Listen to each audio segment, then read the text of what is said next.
Hello विद्यार्थियों, स्वागत है आप सभी का आपकी अर्थशास्त्र की ऑनलाइन कक्षाओं में। बच्चों, आज की कक्षा में हम 12वीं कक्षा का विषय पढ़ेंगे। 12वीं कक्षा में हम अर्थशास्त्र में चैप्टर 7 वाणिज्य बैंक और बैंकों के बारे में पढ़ रहे थे, जिसमें हमने वाणिज्य बैंकों के कार्यों के बारे में पढ़ा। अगर हम वाणिज्य बैंकों के कार्यों की बात करें तो इनके कामों को हम 3 भागों में बांट सकते हैं। पहले काम को कहेंगे हम मुख्य कार्य, प्राइमरी जो फंक्शंस होते हैं बैंक के, वो मुख्य कार्य इसके अंतर्गत आएंगे। इसके अलावा कुछ कार्य उनको हम गौण कार्य कहते हैं और कुछ और कार्य हैं जिन्हें हम सामाजिक कार्यों के अंतर्गत लेते हैं। तो इस प्रकार जो कमर्शियल बैंक होते हैं, जो वाणिज्यिक बैंक होते हैं, उनके कामों को हम 3 भागों में बांट सकते हैं। नंबर 1 मुख्य कार्य, नंबर 2 गौण और नंबर 3 पर सामाजिक कार्य। जो हमारी पहली वीडियो थी उसमें हमने जो हमारे प्राइमरी फंक्शंस थे उसके 2 भाग बताए। मुख्य कार्य जो होते हैं कमर्शियल बैंक के, वाणिज्यिक बैंकों के 2 मुख्य कार्य होते हैं। सबसे पहले जो कार्य है उसे कहेंगे हम जमा स्वीकार करना। आप सभी को ध्यान होना चाहिए कि वाणिज्यिक बैंक या कमर्शियल बैंक होते ही वही हैं जो ये 2 काम करते हैं। वो जमाओं को भी स्वीकार करते हैं और ऋण भी देते हैं, उधार भी देते हैं। तो जो पहला काम है जमा स्वीकार करना, वो हमने अपनी पहली वीडियो में पढ़ा, जिसमें हमने पढ़ा कि खातों के प्रकार या जमाएं खाते कितने प्रकार के होते हैं, जैसे एफडी, चालू जमा खाता, बचत जमा खाता और आवर्ती जमा खाता, होम सेव, ये सब हम अपनी पहली वीडियो में पढ़ चुके हैं। जो 2 प्रकार से मैंने बताया था, प्रश्न आ सकता है खाते कितने प्रकार के होते हैं या जमा किस प्रकार से जमाएं स्वीकार की जाती हैं। आज हम दूसरे कार्य की पढ़ेंगे। तो दूसरा मुख्य कार्य बैंकों का वो कौन सा है? ऋण देना या उधार देना। तो प्रत्येक वाणिज्यिक बैंक लोगों को अपनी जो उसकी जमाएं होती हैं उन जमाओं का एक हिस्सा वो अपने पास रखता है, बैंक अपने पास रखता है, और बाकी का जो हिस्सा बचता है उसे वो लोगों को उधार देता है, ऋण देता है। तो विद्यार्थियों, ये आप सभी को पता होना चाहिए कि कोई भी वाणिज्यिक बैंक किस प्रकार से काम करता है। वो अपनी टोटल कुल जमाओं का एक हिस्सा अपने पास रखता है और बाकी के हिस्से को लोगों को उधार देता है, और इस प्रकार से वह अपनी साख का निर्माण करता है। एक हिस्सा अपने पास क्यों रखता है? क्योंकि जिन लोगों ने जमाएं की हैं बैंक के अंदर, वो कभी भी कोई भी अपनी जमा को वापस निकालने के लिए आ सकता है। तो बैंक अनुमान के आधार पर उन टोटल जमाओं का एक हिस्सा अपने पास रखता है, ताकि जो लोग पैसे निकलवाने के लिए आते हैं, अपनी जमाओं को वापस लेने के लिए आते हैं, उन्हें वो पैसे दे सकें, और बाकी का जो हिस्सा होता है उसे वो लोगों को ऋण देता है, उधार देता है, और इस प्रकार से अपनी साख का निर्माण करता है। तो बैंक किस प्रकार उधार देता है, किस प्रकार ऋण देता है? बैंक हमेशा जो ऋण देगा, उधार देगा, वो वाणिज्यिक बैंक उत्पादक कार्यों के लिए ही देता है। उत्पादक कार्य यानी कि ऐसे कामों के लिए जिससे जिन पैसों को वो आगे लगाकर अपनी कुछ आमदनी बढ़ा सके, कुछ आय बढ़ा सके, कुछ उत्पादन का काम कर सके। वैसे कार्य जिससे कोई उत्पादन का कार्य नहीं होगा, ऐसे कार्यों के लिए बैंक उधार नहीं देता। तो बैंक हमेशा उन कामों के लिए उधार देता है जिससे उत्पादन में वृद्धि होती है। दूसरी बात, बैंक जब भी उधार देगा तो उसके लिए वो कोई जमानत मांगेगा।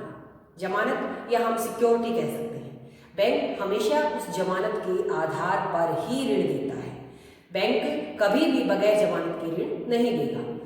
बैंक कैसे जमानत के आधार पर ऋण देगा कि मान लिया बैंक से हम 1000 रुपये का लोन ले रहे हैं, तो बैंक कम से कम जितना हम लोन ले रहे हैं उससे अधिक कीमत की वस्तु को अपने पास जमानत के तौर पर रखेगा।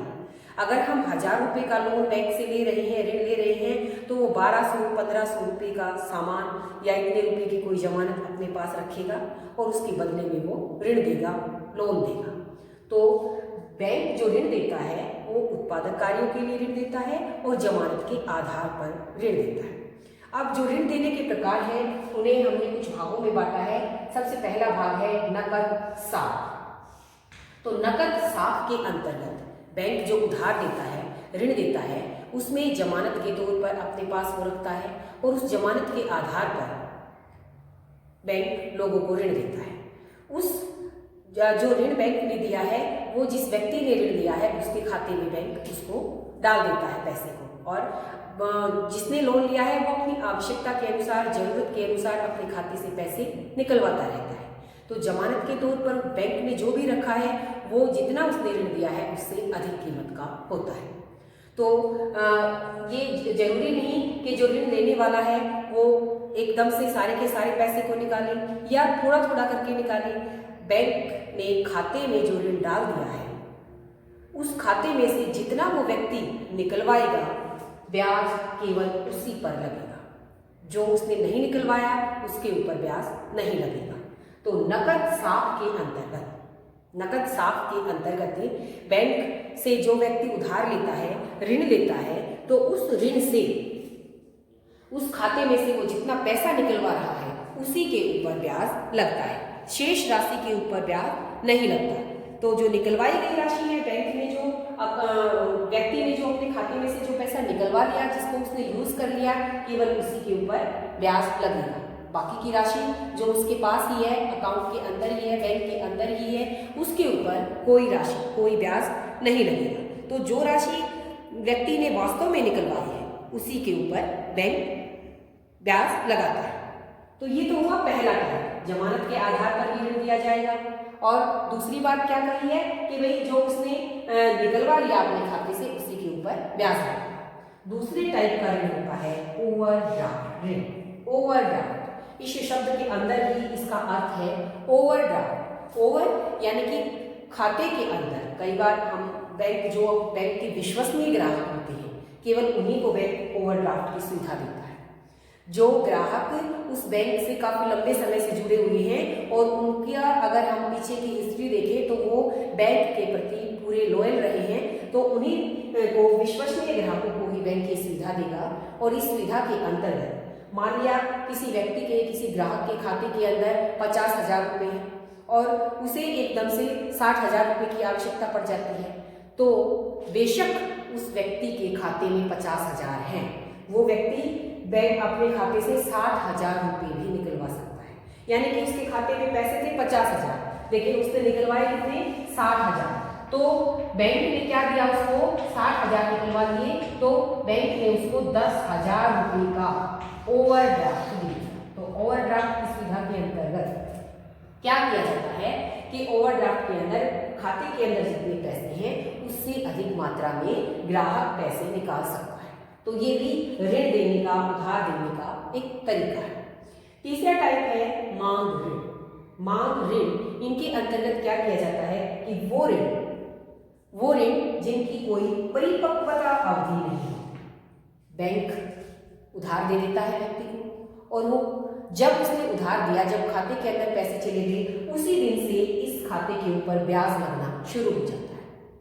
अब इसकी कोई लिमिट नहीं है कि वो कितने भी लंबे टाइम तक रख सकता है अपने पास, लेकिन ब्याज उसी दिन से शुरू हो गया। तो मांग ऋण और जो हमारा अगला टाइप है अल्प अवधि ऋण, इसके अंदर अंतर भी केवल इतना ही है कि मांग ऋण जो होते हैं इनकी कोई परिपक्वता अवधि नहीं होती। ये जो ऋण होते हैं ये ब्याज इनके ऊपर उसी दिन से शुरू हो जाता है जिस दिन से बैंक ने इनको दे दिया। लेकिन यहाँ पर हमारा ब्याज कब शुरू हुआ था, जो व्यक्ति ने खाते से निकलवा लिया, लेकिन यहाँ उसी दिन से शुरू हो गया ब्याज, चाहे उसने निकलवाया, चाहे ग्राहक ने उसका प्रयोग किया या नहीं किया, उसी दिन से शुरू हो गया। दूसरी चीज, इसकी कोई परिपक्वता अवधि नहीं है कि भाई इतने समय के लिए है, कितने लंबे टाइम तक रख सकता है, हाँ उसको ब्याज देते रहना पड़ेगा। जो अगला टाइप है हमारा अल्प अवधि ऋण, इसके अंदर भी क्या होता है कि ये अल्प अवधि के लिए होते हैं, कम समय के लिए होते हैं। यहाँ पर परिपक्वता अवधि नहीं थी, लेकिन यहाँ पर अवधि है, यहाँ पर एक लिमिटेड टाइम है। यहाँ पर भी जिस दिन से बैंक ने ऋण दे दिया उसी दिन से ब्याज लगना शुरू हो गया, यहाँ भी ऐसे ही हुआ। अल्प अवधि ऋण के अंदर भी जिस दिन से बैंक ने लोन दे दिया उसी दिन से ऋण शुरू हो जाएगा, लेकिन इसकी समय अवधि होती है और वो बहुत कम समय अवधि होती है। जैसे पर्सनल लोन जो होते हैं वो इसी के अंतर्गत आते हैं, कम समय अवधि के लिए होते हैं। वो अवधि जो होती है वो इनकी लिमिटेड होती है, ऋण उसी दिन से शुरू हो जाते हैं। तो ये हमारे कुछ ऋणों के टाइप थे। बैंक जो ऋण देता है, उधार देता है, वो कितने प्रकार से उधार देता है उसके कुछ प्रकार थे। उम्मीद है आप सभी को अच्छे से समझ में आ गया होगा। 4 प्रकार के तरीके हैं। नकद साख, जिसके अंतर्गत बैंक ने उधार दिया, जमानत के आधार पर उधार दिया और जो पैसे ग्राहक ने बैंक से निकलवाए हैं केवल उन्हीं के ऊपर ब्याज लगेगा, बाकी के पैसों के ऊपर कोई ब्याज नहीं लगेगा। ओवरड्राफ्ट के अंतर्गत ग्राहकों को जितना उसके खाते के अंदर पैसे हैं उससे कुछ अधिक मात्रा में वो निकलवा सकता है, ये सुविधा होती है। मांग ऋण के अंतर्गत जिस दिन से बैंक ने ग्राहक को ऋण दे दिया उसी दिन से ब्याज लगना शुरू हो जाएगा और इसकी कोई परिपक्वता अवधि नहीं होती। जबकि अल्प अवधि ऋण के अंतर्गत ब्याज उसी दिन से लगना शुरू हो जाएगा, लेकिन ये कम समय अवधि के लिए होते हैं। तो इस प्रकार बच्चों, वाणिज्यिक बैंक 2 प्रकार के मुख्य कार्य करते हैं। एक वो जमाओं को स्वीकार करते हैं, लोगों के पास जो अधिक पैसा होता है उसे वो अपने बैंक में रखते हैं, जमाओं को स्वीकार करते हैं, और दूसरा मुख्य कार्य वो ऋण देते हैं। तो हमने बैंकों के, वाणिज्यिक बैंकों के मुख्य कार्य पढ़ लिए हैं दोनों। अगली वीडियो में हम जो बैंकों के गौण कार्य हैं उनके विषय में पढ़ेंगे। धन्यवाद।